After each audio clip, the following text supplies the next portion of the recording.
chips, coleslaw, potato salad, courtesy of the VFW.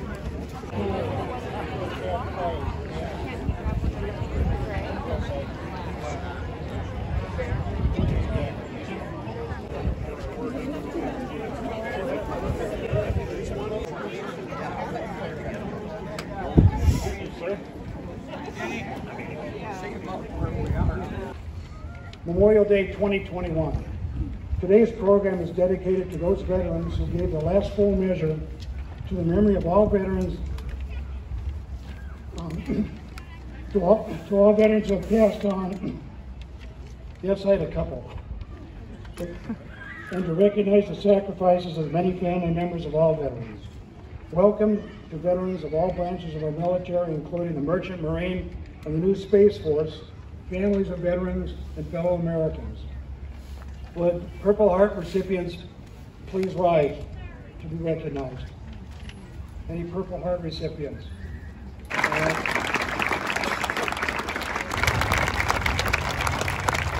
World War I, World War II, Korea, Vietnam, the Persian Gulf, Iraq, and countless unnamed military engagements.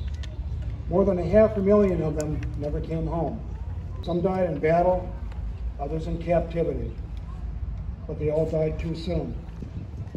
Ordinary men and women leaving homes and families and all they know to risk their lives for honor, for duty, or to protect the soldier next to them. The hundreds of thousands of our citizens throughout our history who gave their lives heeding the nation's call to service.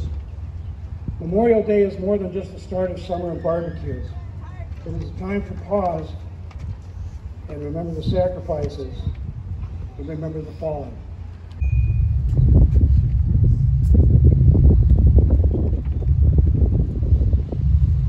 In Vietnam Veterans of America, Chapter 235, President Vince Logan.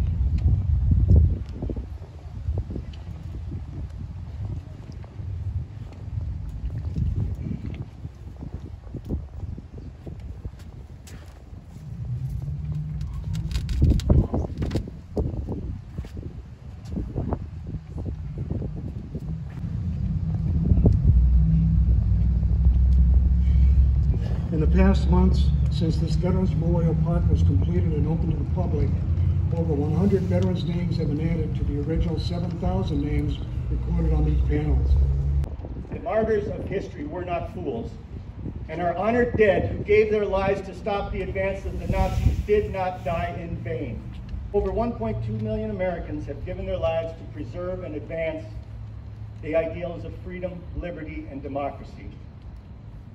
From the War of Independence to the War on Terror, there is a common thread to military service. The common thread is this idea, this belief that America is unique, that it is special, that it is exceptional. Yes, I said it, America is exceptional.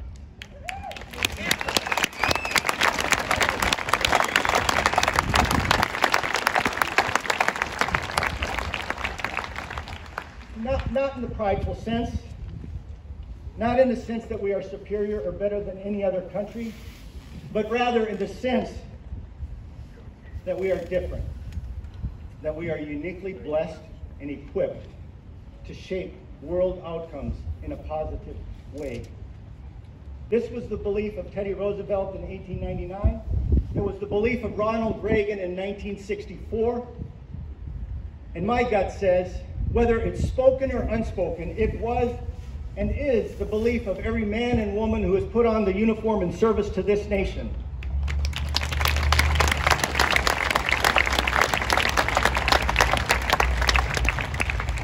The belief in America's decency and the belief in its military's capacity to be a difference maker on the side of good in this world. This was the higher calling of our warriors who have died in the defense of America and its allies.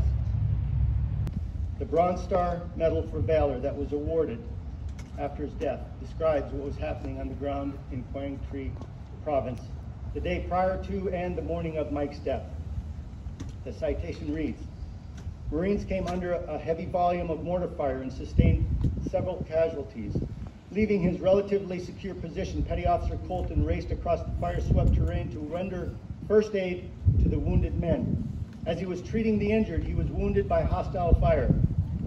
Ignoring his injury, he continued life-saving activities, and when a helicopter arrived, boldly stood in the fire-swept landing zone as he supervised the embarkation of his patients, refusing medical evacuation himself.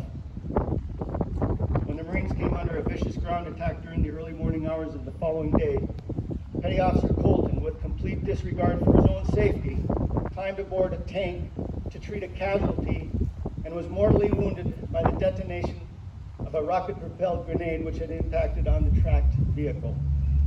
His heroic actions inspired all who observed him and were instrumental in saving the lives of several Marines.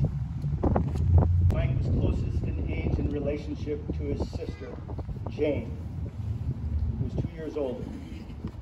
Jane was home from college on the afternoon when two military men arrived at the house to inform her parents of Mike's death. She was home to do planning for her wedding that was to occur on August 2nd. Reverend Arthur Anfinson, the family pastor, who had put Mike through catechism at Our Savior's Lutheran Church in Nelson and knew him so well during his high school years, was also the pastor set to officiate Jane's wedding. Knowing Mike as he did from his high school years in the church, Reverend Anfinson advised Jane to go through with her wedding. To have Jane and her husband of nearly 52 years, Dave, here with us today.